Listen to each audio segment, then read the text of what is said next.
Almost there. I'm No, about to no share my problem. screen. No problem. I'm happy at least you've got the slides and we'll get somewhere. Okay. Now I'm going to share screen, get things going. Do you have video or sound? I have video. I can see you on the screen and I have sound. Oh, you You mean have on the on your PowerPoint? No, no, no, no, no. presentation. It's just a simple Oh, okay. PowerPoint. No, no. Okay. All right. So now I'm going to, can you see Yep, your we'll screen? see. Yep, I can see it. Okay. And I want this. Okay. How's that? Great. Thank you very much, Karen. From one Karen to the next Karen. So Karen and my Karen. name is There we go. Karen Ferreira-Meyers, and I'm going to talk to you about some of the reflections I've had while doing a bit of online facilitation. I've been very privileged this during this COVID pandemic to volunteer in a couple of online or blended learning programs where mostly staff was being trained to design and to work in an online environment, and that was teaching staff. So on the first slide, you have a little visual with some of the qualities for online facilitators. So as facilitators, we should be unbiased. We should have a skill to create and maintain a safe environment. We should be good listeners. Try to make what we do as structured as possible. Of course, be fearless. We need to be asking questions and digging deep. Being proactive, so reacting whenever possible and even anticipating things. Be flexible, connecting and social with people, but also be timely and accountable. So on the next slide, you will see the objectives of my short presentation today. They are to share thoughts and reflections on the online facilitator's role, give a brief overview of some of the principles, but I think I'll be very brief there. Discuss the roles that I played in the three different programs, and all these programs, I need to underline that were set up during this emergency, during this difficult pandemic period. And I will also focus on the facilitation strategies that were employed in these programs. Now, the first major question we need to answer is what is online presentation and what does an online facilitator do? And you will see on the next slide that online facilitation is the technique of enabling and promoting learning in an online environment by means of encouraging interaction with and between students or participants, but also supporting interactive online learning activities. So when we think about facilitation, we think about communicating, encouraging, supporting, and informing. So we need to remember that online facilitation remains facilitation. It's just done in a different space. It's done online. So the basic principles of holding a safe space, fostering trust and bonding among a group, managing participants' energy, and varying the activities based on the different learning styles, they remain. They are just as crucial, if not more, in a virtual environment. So the tasks of the facilitators are mainly to facilitate learning. And that can be done among others as a facilitation of discussion forums or discussion boards, for example. Right, on the next slide, you have a bit of a visual that shows some of the skills involved in online facilitation.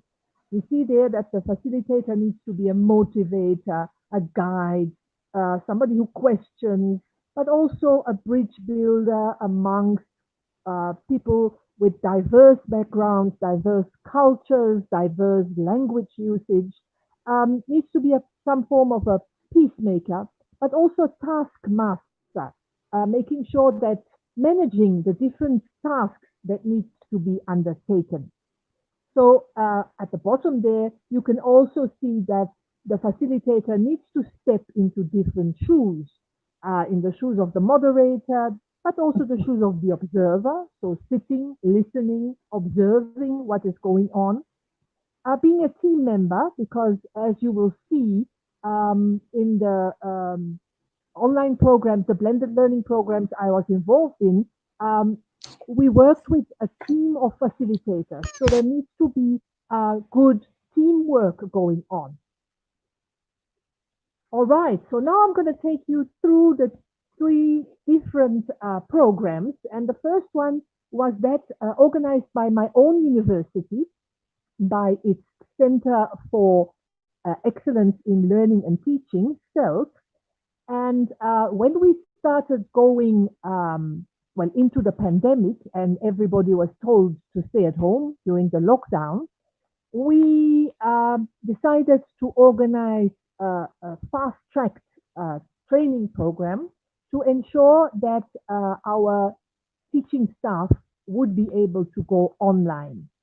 So more than 430 participants registered, but there was very active participation by about, I would say, slightly more than 120 participants. We had a quite small facilitation team of 10 members. And because of the urgency of the matter, we had very few meetings and actually few interactions among the facilitators. This staff development program had two components. The first one focused on pedagogy and design, and the second one was more like a practical course on Moodle usage, but it also included a series of webinars.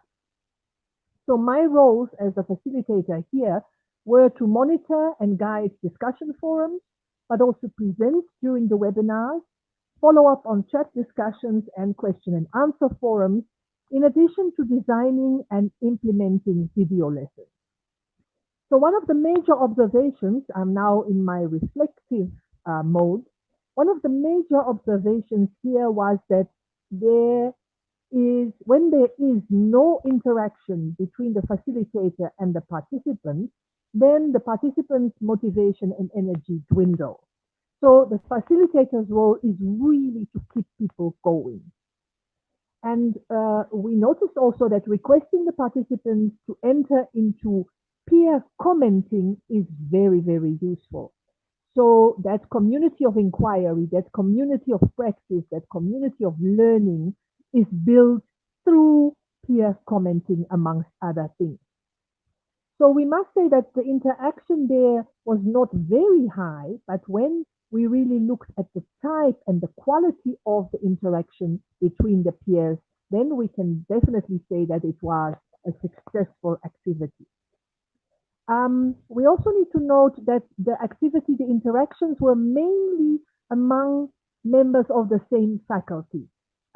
This we need to work on to break that down, to make sure that there is inter-faculty or cross-faculty interaction, because that would be really useful to ensure, better learning opportunities. So facilitator prompting and probing for further reflection is essential. Those were some of the lessons learned from that first professional development course I facilitated for. Now the second one I'm looking at, and you have the slide in front of you, is that was organized by the Association of African Universities, the AAU, for the Lupane State University, which is a university in Zimbabwe. And there we had a huge team of facilitators who were all Moodle experts, between 80 and 90 of them from all over the world. Many were from Africa, but they were from all over the world. Here it was facilitated over Big Blue Button, which is an environment like Zoom, which most of us know. accompanied by Moodle, sessions on Moodle and WhatsApp mentor groups. So all the stages were preceded by planning meetings, which also allowed regular adjustments of the schedules and the activities. Now, what was noted there was the huge amount of positive feedback from the participants when it came to what they noticed with the facilitation. And I'm just going to give some comments like the following. When the facilitator answered our queries, this was affirming. I was pleasantly surprised by the way the facilitators created a live discussion in the public chat, because this helped me as a participant understand some of the issues I had not grasped in earlier sessions. And there were also responses from participants who were very much surprised by the team efforts of the facilitators. And again, I'm taking an excerpt of what they said. The teamwork of the facilitators, where, for example, one member failed to do a presentation due to some technical challenge, and another team member was always quick to save the moment. So this all showed clearly that the facilitation technique involves observing and assessing dynamics in the group and between individuals, and intervening and not just standing there, but doing something is extremely important. You have in front of you the third slide, the third experience I had, which was one which involved actually John Okowele and Dr. Karen Jackson, who are organizing this particular teachathon.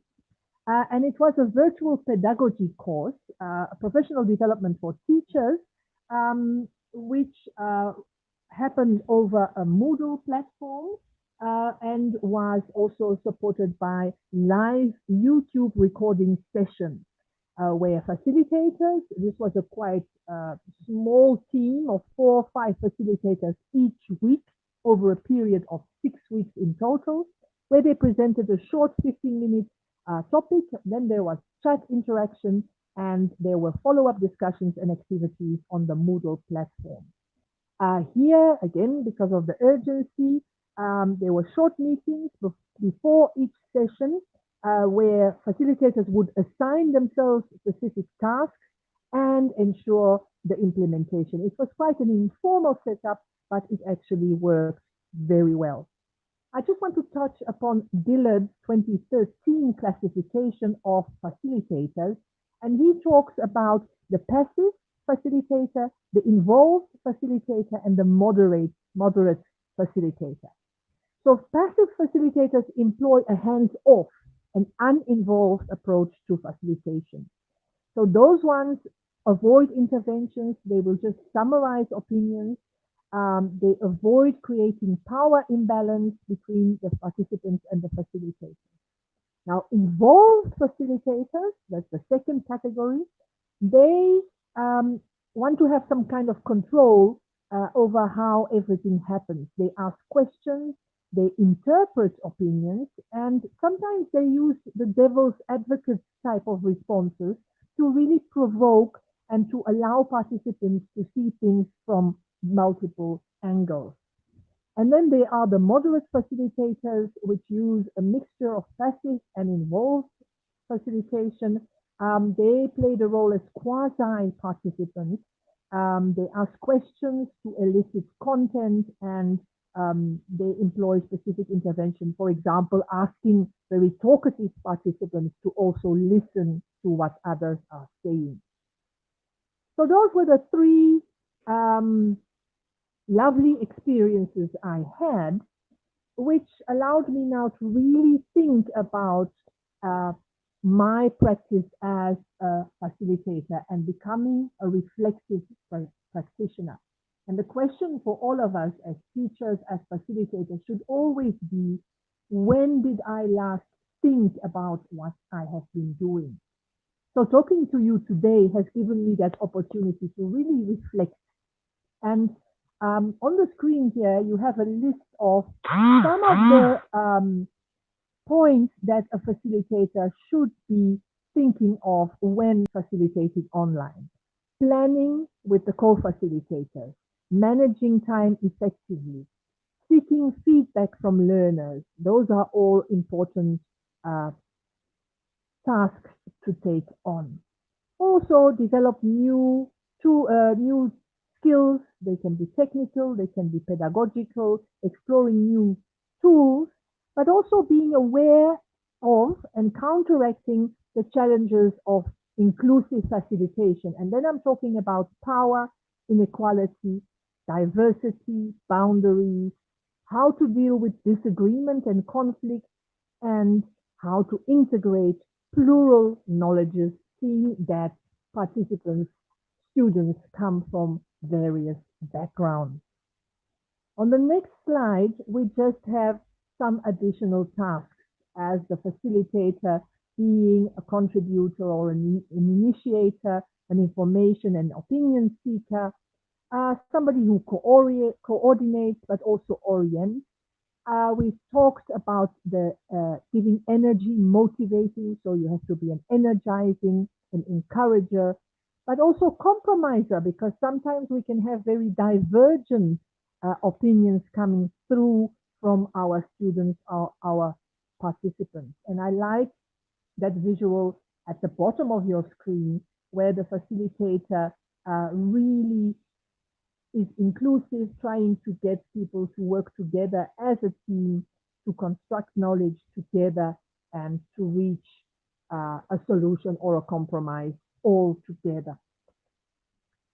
I have not really gone deep into issues of deliberation. I just want to say that deliberation is a transformative process where citizens exchange ideas, reasons, opinions, learn from each other, examine diverse information and interests, and develop then collective positions, often revising their own views in the process. Now, this is an angle, deliberative or deliberation facilitation, that I really want to learn more about because I think it would be very useful for the environment we work in. Now, in my conclusion, I want to highlight a few points. First of all, that online facilitation is both universal in its principles, but also highly contextual and local. What does that mean? It means that in the three different experiences I was happily involved in, the facilitation roles changed, were adapted, were transformed because of local needs, local specificities. On that slide with my conclusion, you will also see that it is therefore important for online facilitation to take into account the elements of context, but also the elements of personal learning. Instructors' feedback and facilitation are one of the critical factors that contribute to successful online learning, to successful online learning processes. And that has been researched on and determined by various researchers. And effective facilitation involves skills in managing discourse, attention to cultivating a productive learning environment, but also content expertise.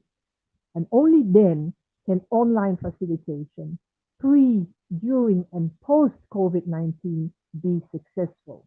So I'm going to leave you with a few tips. It's very important to work with a team of committed and dynamic facilitators, to know the members of the team well enough to identify each individual's strengths and weaknesses and design the action and work plan around those points. And I am a language teacher after all. Communicate, communicate, communicate. So with that, I'm coming to the last slide where I would, leave you with some love and say thank you. Thank you to my own university, to the Center of Excellence in Learning and Teaching, and to the Institute of Distance Education, where I am employed. I would like to say thank you also to the Association of African Universities, to to Emerge Africa and the Lupane State University and all its stakeholders, to the virtual online pedagogy stakeholders and also the Coderina learning platform, and last but not least, to Dr. Karen and John, all the participants, organizers, and stakeholders of the Teachathon 2020. Thank you very much for your attention.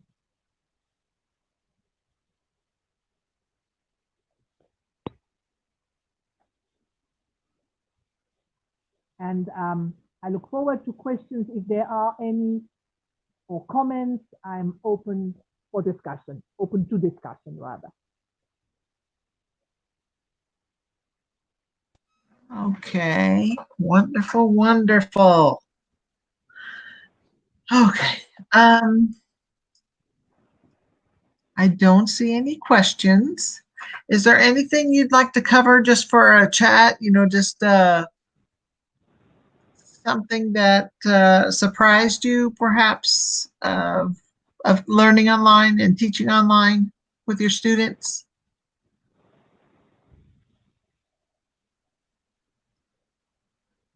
Karen, are you directing that question to me?